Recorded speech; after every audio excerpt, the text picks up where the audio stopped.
A oferta de crédito aqui no país cresceu bastante na última década, isso com a estabilização da economia brasileira a partir da implantação do Plano Real. Vamos entender o porquê.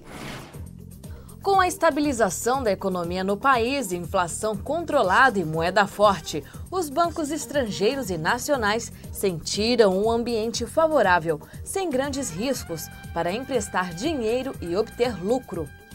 Enquanto o crédito está saturado em países desenvolvidos, principalmente após a crise financeira de 2008, o Brasil apresenta ao sistema financeiro um mercado pouco explorado.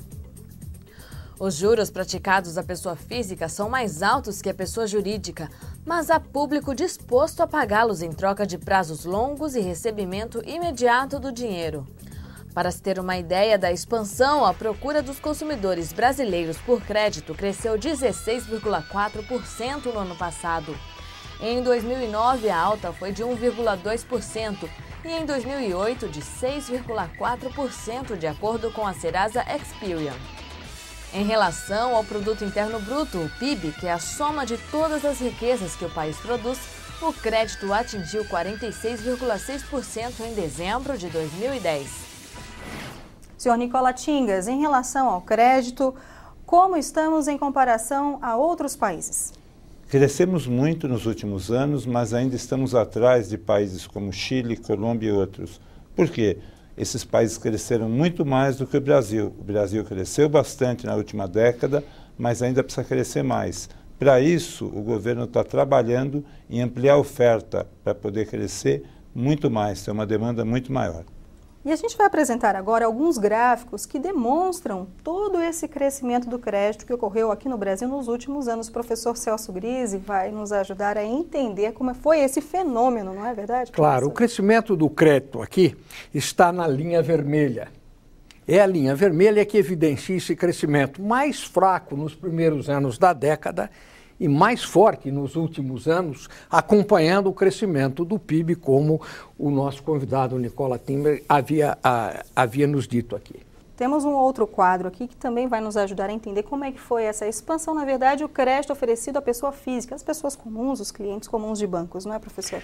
Sem dúvida. O crescimento à pessoa física mostra muito claramente que os últimos anos a quantidade de crédito cresce numa velocidade maior. Então, os últimos anos registram isso. O crescimento do PIB e do crédito vão muito juntos, Luciane. E agora a gente vai ver como foi a oferta de crédito às empresas, não é, professor? Através desse gráfico. Esse gráfico mostra algumas oscilações mais fortes nos últimos momentos. Claro, tivemos o problema sério da crise de 2008. Nesse momento, há uma queda violenta da oferta do crédito. Os bancos, com a preocupação de manter a sua própria liquidez, passam a emprestar menos. As oscilações no ano de 2009 e a retomada no ano de 2010, muito forte, sobretudo se pensarmos nas empresas pequenas e médias, que estão sendo o foco da expansão do crédito nesses últimos momentos. O que nos faz perguntar, e é grande a nossa curiosidade em saber, qual é o crescimento do crédito previsto para 2011?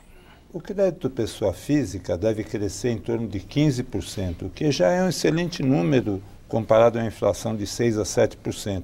Evidente que não teremos mais o crescimento de 20% a 30% que tivemos nos últimos anos na pessoa física.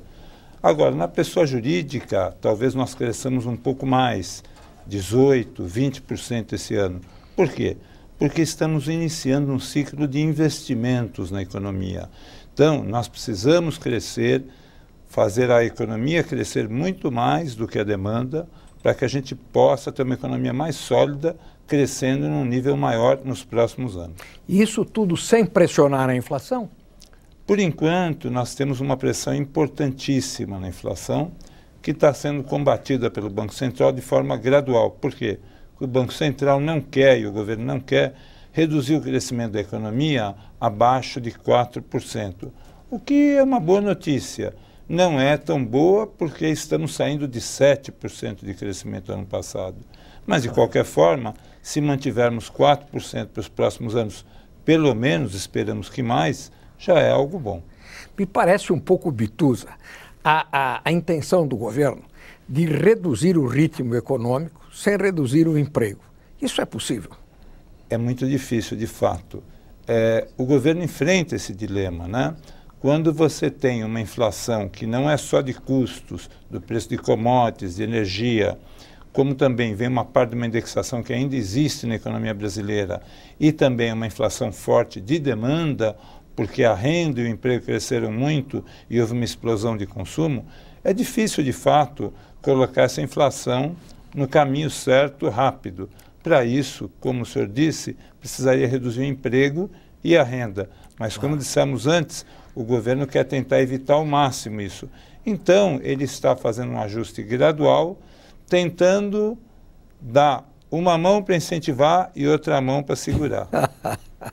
Me ajude a compreender ou a fazer o nosso telespectador compreender o que é esse termo indexação da economia. Por que a economia está indexada? Onde ela se indexa?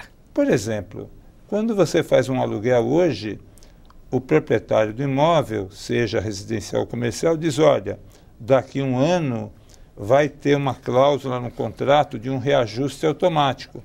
Por quê? Porque no Brasil ainda temos inflação, uma inflação importante.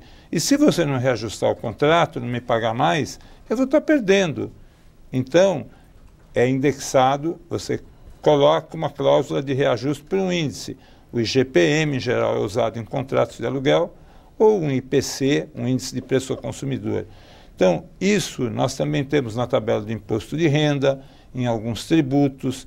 As tarifas públicas de energia elétrica e outras são indexadas.